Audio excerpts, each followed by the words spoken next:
성경이 왜 위대한가?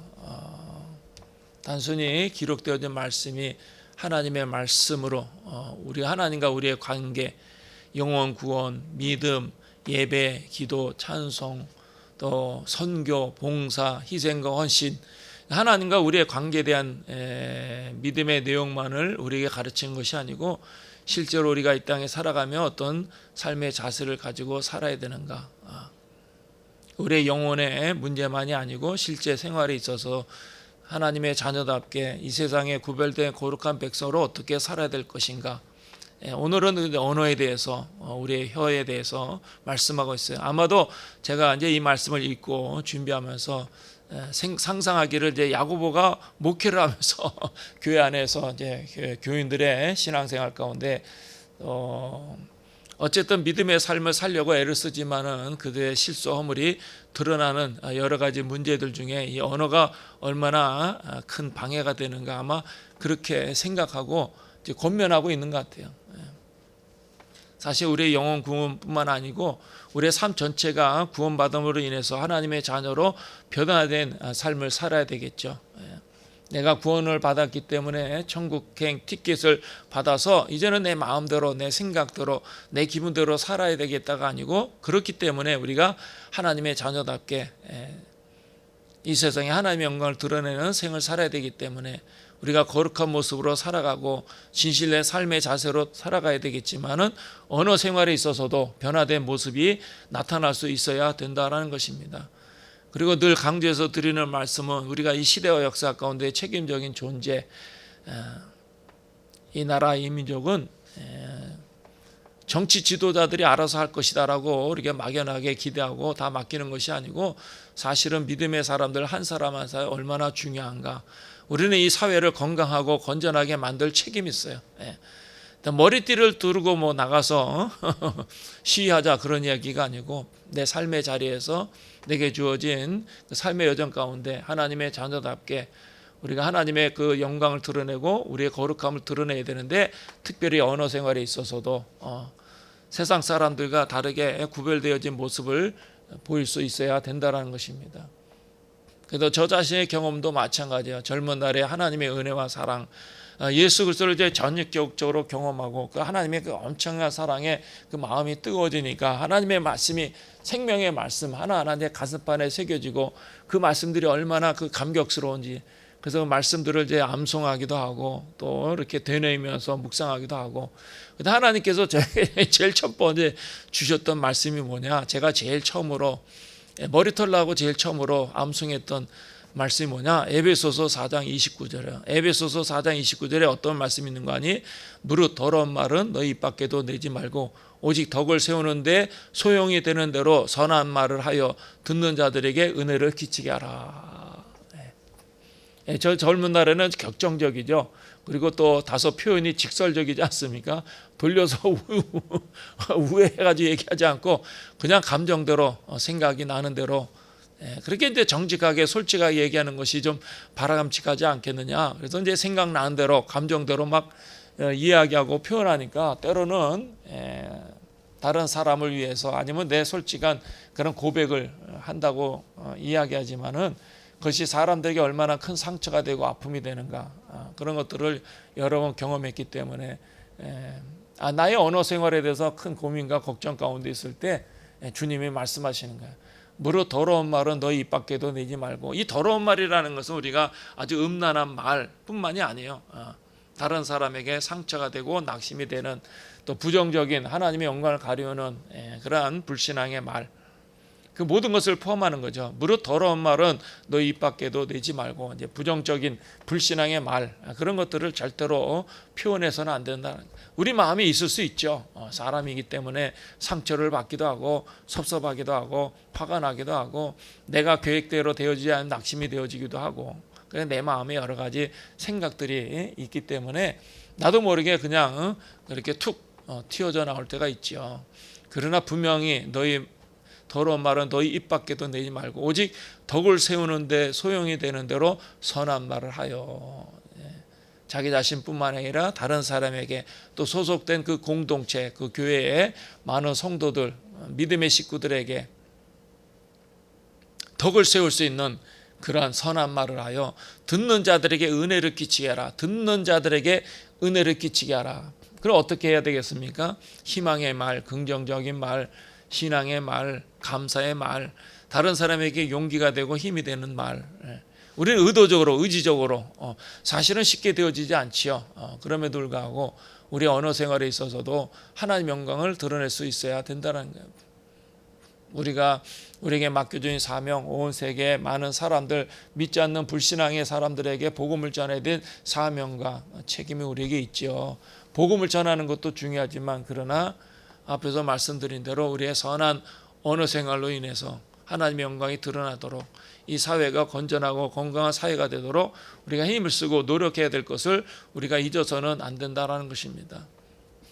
그렇지 않고 우리 마음대로 우리의 생각대로 표현을 한다면 어떻게 되어지겠습니까? 오늘 그 야고보 사도는 아마 그 목회하면서 많은 성도들의 그 언어 생활에 있어서 그것이 얼마나 심각한 문제가 되는가 예를 들어서 표현하는 거예요. 5절에 보면 이와 같이 혀도 작은 지체로 돼 큰 것을 자랑하도다. 보라 얼마나 작은 불이 얼마나 많은 나무를 태우는가. 혀는 곧 불이요. 불이라는 건 무엇이죠? 작은 불이라도 집 전체를 태우고 우리가 얼마 몇 해 전에도 동해안에 그 담뱃불로 인해서 온 산야가 다 타버리고 한 지역이 타는 것이 아니고 다른 지역까지 막 그 난리가 전국적으로 난리가 난 적이 있지 않습니까? 처음부터 큰 불을 낸 것이 아닙니다. 석유를 뿌리고 막 장작더미를 쌓아놓고 막 불을 붙인 것이 아니야. 작은 담뱃불 꺼졌다고 생각하는 그 담뱃불을 던졌는데 그 잔디에서 붙은 그 불이 발화되어서 온 산을 산 전체가 아니라 그 지역을 그 지역만이 아니라 다른 지역까지 엄청난 많은 나무와 집들을 태우지 않았습니까? 아주 적절한 비유다라는 생각이 되어져요. 우리의 언어 생활로 인해서 그것이 불이 되어서 다 태워버린다라는 거예요. 얼마나 많은 나무를 태우는가. 그것만이 아니고 불의의 세계다. 불의의 세계라. 혀는 우리 지체 중에 온몸을 더럽히고 삶의 수레바퀴를 불살하나니 그 사르는 것이 지옥불에서 나느니라. 사실은 우리가 우리의 영혼이 구원받고 하나님의 자녀로 살아갈 때 우리 언어도 거듭나야 된다라는 것입니다. 사실은 내 언어 생활이 있어서 내 운명을 좌우하기도 하고 우리 속담에도 말이 씨앗이 된다 그러지 않습니까? 말이 씨앗이 된다는 우리가 우연히 던지는 말 아무 생각 없이 그냥 내뱉은 말이 실제로 우리의 삶에 그대로 나타나고 그러한 열매를 맺는 경우가 얼마나 많은가. 여러분이 살아오면서 지금까지 그런 일들을 많이 경험했으리라 저는 분명히 생각해요. 내 말대로. 그러니까 우리가 말이 얼마나 중요한가. 우리가 하나님 앞에서 복된 생을 살고 승리의 삶을 살고 하나님께 영광 돌리는 멋진 생을 살기 위해서는 분명히 내 언어 생활에서도 믿음의 말을 할 수 있어야 돼요.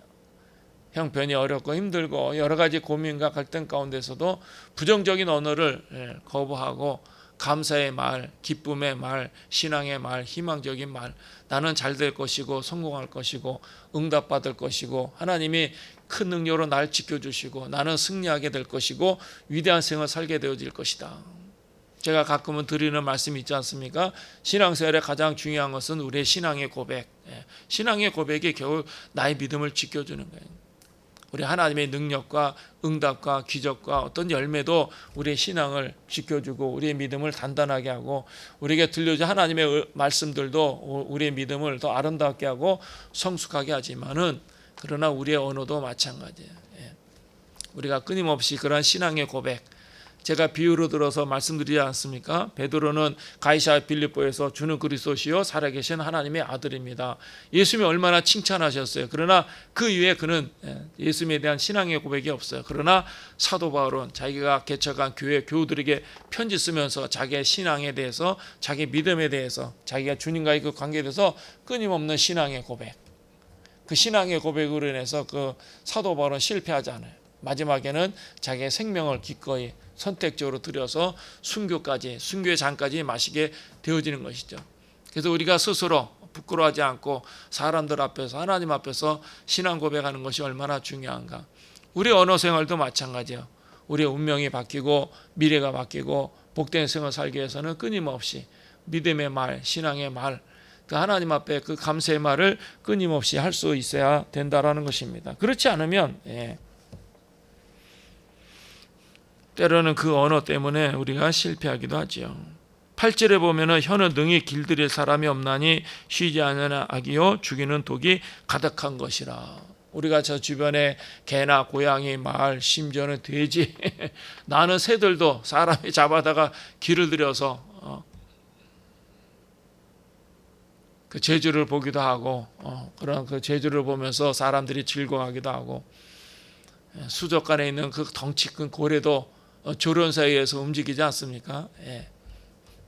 그 덩치 큰 바다 사자, 사람의 말에 의해서, 사람이 움직이는 손가락에 의해서, 그 똑똑하다는 원숭이도 사람이 길들이면은 사람이 요구하는 대로 재주를 부리고, 그래서 사람들에게 막 기쁨이 되지 않습니까?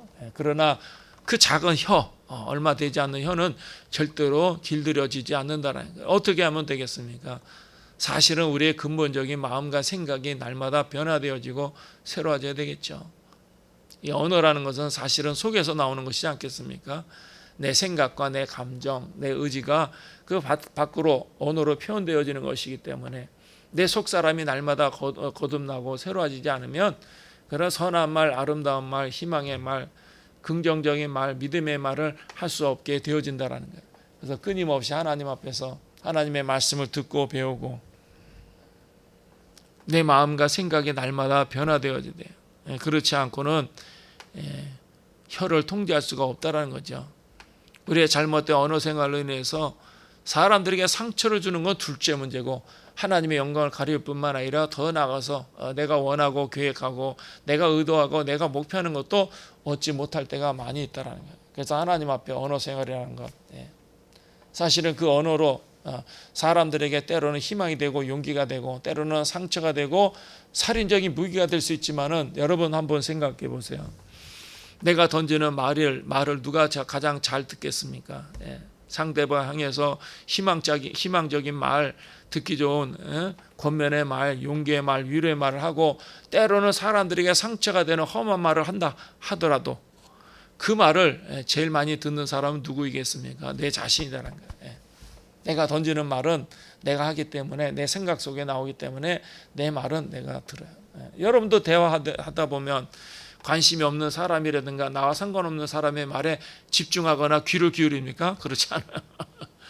그리고 우리가 어떤 중요한 문제를 가지고 다른 사람들과 이야기하고 대화를 하다가도 또 우리가 떠오르는 그 어떤 생각들이나 상념이라든가 어떤 계획이라든가 어떤 중요한 포인트가 있으면은 그 말을 내가 마음에 두고 생각하기 때문에 상대 말을 100% 듣는 것이 아니에요. 상대 말을 100% 내가 다 수용하고 들을 수 있는 것이 아니기 때문에. 그러나 사람은 자기가 하는 말을 자기 자신이 100% 듣는다라는 거예요. 그래서 언어 생활이 변화되어지고 언어 생활이 거듭나고 언어 생활 가운데 믿음의 말, 긍정적인 말을 해야 될 가장 중요한 포인트가 무엇입니까? 물론 하나님께 영광이 되죠. 하나님이 다 들으시기 때문에. 그러나 보다 중요한 것은 근본적으로 그 모든 말을 내가 듣기 때문에, 나에게 심대한 영향을 미치기 때문에, 내가 거친 말, 부정적인 말, 폭력적인 언어를 사용하면 그것이 상대방에게만 비수로 꽂히는 것이 아니고 결국은 내 자신에게도 돌아온다는 거예요. 그러나 내가 상대방을 향해서 희망의 말, 긍정적인 말, 아름답고 선한 말, 믿음의 말, 용기 주는 말을 했을 때 상대방이 때로는 놓칠 수도 있고 못 들을 수 있지만, 그러나 그 말은 반드시 나에게 되돌아오기 때문에 내 자신에게 힘이 되고 용기가 되고 위로가 되고, 우리가 기도할 때도 마찬가지. 하나님 앞에 정말 아름다운 신앙의 고백, 뜨거운 감정으로 하나님 앞에 감사와 기쁨의 말을 할 때 막 눈물이 나잖아요. 감정이 막 솟구치지 않아요? 왜 그럴까요? 물론 내 기도를 하나님이 들으시기도 하지만은, 그러나 그 기도 가운데 내 자신에게도 영향을 미치기 때문에 우리가 찬송을 하든지 기도한다든지 우리가 신앙 고백할 때도 내 마음에 그 감격이 벅차오르고 감동을 받을 때가 있어요. 그래서 내가 고백하는 그 신앙의 고백이, 믿음의 말이 나에게 힘이 되고 용기가 되고 위로가 되기 때문에, 내가 다 그것을 듣기 때문에 내 마음이 뜨거워지는 거예요. 그래서 우리가 언어 생활이 얼마나 중요한가. 시편 기자는 내 입술에 파수꾼을 세워달라 하나님 앞에 기도하지 않습니까? 우리 자신도 내 언어 생활이 날마다 변화되어지고 새로워지고 거듭나도록 하나님 앞에 기도해야 돼. 하나님을 찬양하고 감사하고, 우리 안에 있는 쓴뿌리, 상처로 인해서 화가 나고 속상하고 그래도 그것을 절제하고 참아내고 오히려 하나님 앞에 내 상처 잘 치유해 주시고 희망의 말, 믿음의 말, 긍정적인 말, 사랑의 말을 할 수 있도록 도와달라. 우리 힘으로는 되어지지 않아요. 방금 말씀드렸지만은 혀는 능히 길들일 사람이 없더라. 사실이잖아요. 인정하잖아요. 오늘은 감격스러워서 하나님 앞에 신앙 고백하고 하나님을 찬송하고 하나님을 노래하지만은 그러나 뒤돌아서는 어때요? 또 때로는 사람들을 저주하기도 하고 노여워하기도 하고. 근데 그 사람이 누구입니까? 하나님의 형상대로 지음받은 존재잖아요.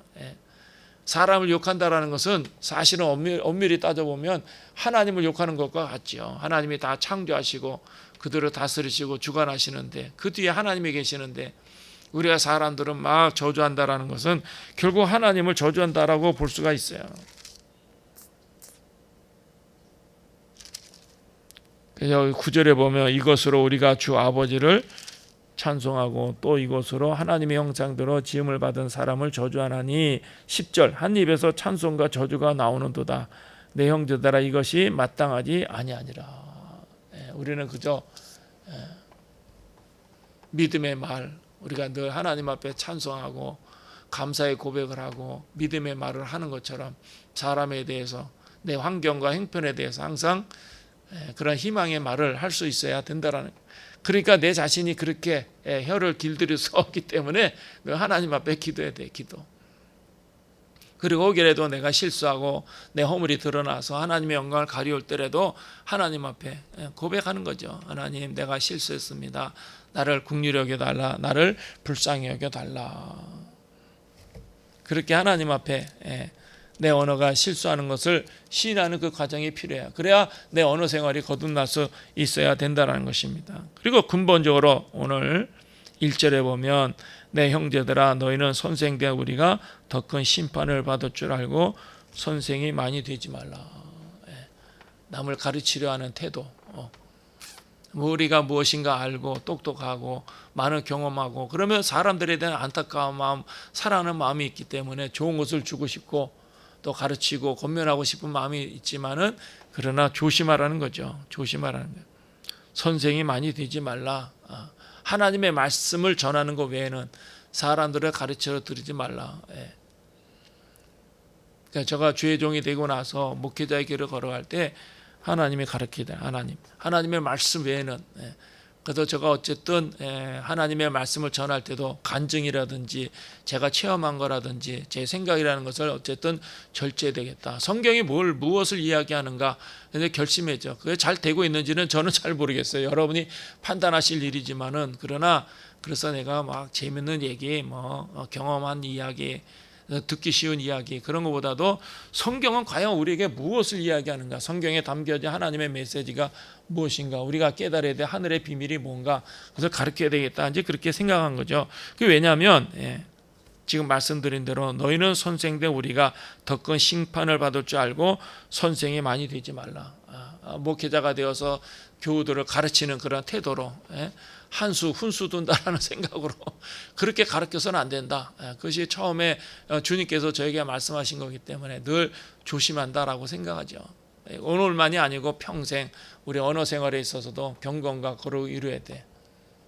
그건 쉬운 일은 아니지만 그러나 우리 언어 생활이 변화되어지고 거듭나고 선한 말을 고백하고 하나님의 영광을 드러내고 사람들에게 위로가 되고 힘이 되는 언어 생활할 때 또 하나님의 영광을 받으실 뿐만 아니라 그 언어로 인해서 많은 열매와 결과를 보게 되리라 확실히 믿습니다.